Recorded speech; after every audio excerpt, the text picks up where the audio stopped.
You're going to hear a lot of noise over the next few days and maybe even weeks over why the government has been shut down.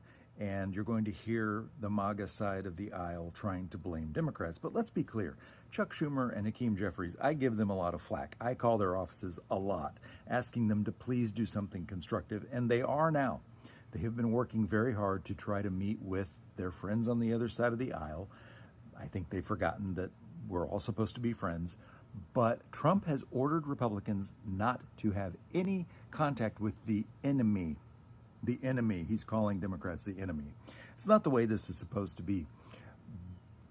I got to tell you, I have friends who are Republicans who can't stand Trump. I have, of course, my Democratic friends can't stand Trump. But we don't hate each other. It's not Republicans versus Democrats. No one's the enemy. You're supposed to have two political parties. One is supposed to be liberal and wants to spend a bunch of money to help people, and the other side is supposed to be conservative and find a way to help people as much as possible, but still balance the books. And none of that happens anymore. So, yeah, it's not the enemy. But the reason the government is about to be shut down clearly is Trump, Mini Mike Johnson. These folks want to shut down the government. Ask yourself not who, but why. Why? Number one, they want to cut a lot more federal jobs, even though the last time when Epstein Musk, remember when he was running around with his friend with the underwear on his head, cutting jobs, they figured out most of those jobs were really important, and they're trying to rehire those people. Oh, by the way, we found out Elon Musk's name is on the Epstein list, so we have to call him Epstein Musk now, just to annoy him. The other reason that we want to shut down the federal government, the MAGA side, is that if you missed this news, Adelita Grijalda won the 7th Congressional District in Arizona in a special election this week, and she's a Democrat, and she will be the 218th signature for the House Oversight Committee, the one that they need to demand the release of the Epstein files to that oversight committee. They can then begin bringing justice for the victims of the Epstein mess. I suspect that list of perpetrators will start at the top, and that's why we've had such a massive cover-up of this file.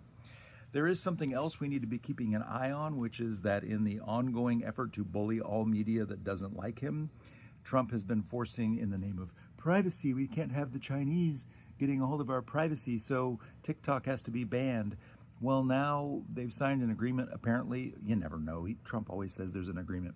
But apparently he wants them to sell the American part of TikTok, where we are right now, to an investor group that's Americans. Of course, they're all MAGA. Though 80% of this investment group is MAGA donors.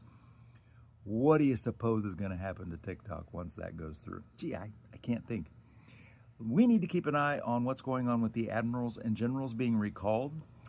Even as China is funding what's happening in Russia, they've been funding Russia, sending Russia money, resources, weapons. They want to keep that situation going to keep the United States distracted over there because they have a massive Navy buildup over in the Pacific. They've been having many naval maneuvers. I feel, I've seen other people agree with this, that Taiwan is a serious threat. They might try to take the entire Pacific corridor. And if they do, what will Trump do about it? Especially if you have just, say, fired all the admirals and generals who know what they're supposed to be doing and know what they're doing. This is something to keep an eye on. Hey, thanks for watching. My name's Bill. I'm a college professor in Dallas, Texas. Have a good weekend.